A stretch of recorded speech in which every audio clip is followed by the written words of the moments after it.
Kita semua mengetahui berita keuangan dunia yang menginfokan bahwa Amerika mencetak uang 4 triliun dolar atau 4.000 billion dalam 20 bulan terakhir ini, yang artinya kalau APBN Indonesia adalah 130 billion, maka 4.000 billion dolar adalah 30 kalinya uang 1 tahun Indonesia. Dalam 20 bulan ini juga ekuivalen 1 triliun dolar Tiongkok printing money juga, yang artinya 6 kali APBN Indonesia. Di sini cara kelolaan ekonomi Indonesia kok malah ngutang. Tuh ampun deh, ngutang sama yang printing money lagi. Koplak bener ya ekonominya. Tapi memang susah kalau punya ego ilmu sama ego pejabat. Dikasih tahu pengetahuan lain sulit bener dengernya. Oke lah, biarkan selama 3 tahun ke depan ini kita lihat apakah bisa mengecilkan hutang yang 6.500 triliun itu menjadi lebih kecil atau jadi 11 triliun di akhir masa jabatan, sama dengan uang yang katanya ada di kantong saya. Pastinya konsep bernegara itu penting. Jangan memilih lagi yang populer ke depannya, karena ternyata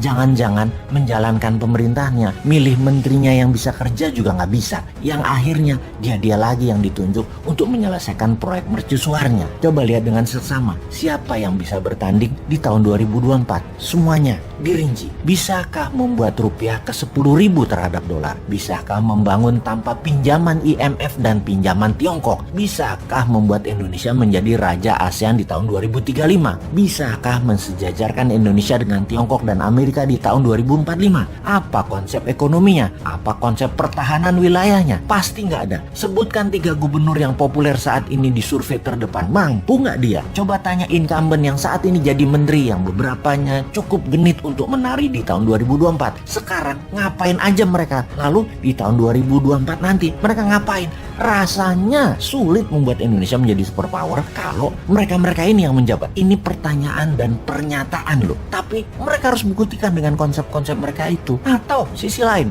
oposisinya siapa yang akan menari di tahun 2024 dari oposisi saat ini? Apa konsep luar negerinya? Timnya siapa saja? New Mind setidaknya ada 5 orang yang sudah dijual tampang mereka dikemas dalam promosi workshop. Mau tahu 100 orang lainnya lagi? Perlahan New Mind akan pajang siapa saja mereka dan silakan menilai. Pastinya mereknya bukan dari oposisi, bukan dari incumbent. Fresh, segar, dan New Mind. Kita belajar banyak 7 tahun ini, belajar banyak 20 tahun ini, dan sadar ternyata genre atau aliran politik 20 tahun terakhir tidak membuat Indonesia berdaulat. Jadi apapun yang berbau aliran gaya 20 tahun terakhir pemerintahannya, harap jangan dikasih peluang lagi. Kita cukup mengatakan terima kasih kepada aliran dalam 20 tahun terakhir ini karena telah berhasil membuat Indonesia tetap utuh. Yang terakhir hampir membelah 2 bangsa ini hingga retak-retak, tapi nggak apa-apa. Nanti kita benahi. Nanti sama New Mind semua kembali utuh. Yang minoritas miring ke kiri ke incumbent dan yang minoritas miring ke kanan ke oposisi, kita benahi. Ini keduanya sebenarnya minoritas. Dan sahabat semua tidak perlu menjelaskan mana minoritas kiri, mana yang kanan tersebut yang sangat berisik tersebut. Nanti damai aja sama New Mind. Happy semua. Kalau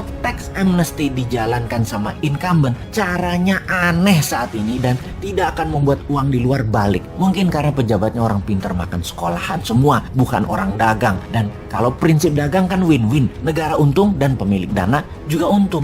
Nanti kalau New Mind yang jadi, yang 11.000 triliun itu masuk sendiri tanpa dipaksa, tanpa disuruh-suruh, dan tanpa ditekan. Kalau yang sekarang negara doang yang mau untung. Secara teori di sekolah memang begitu. Kuat di konsep dan kuat di kertas. Di prakteknya ditinggal, dilepeh. Nanti New Mind masukkan dolar milik swasta ke tanah air dengan lebih cantik.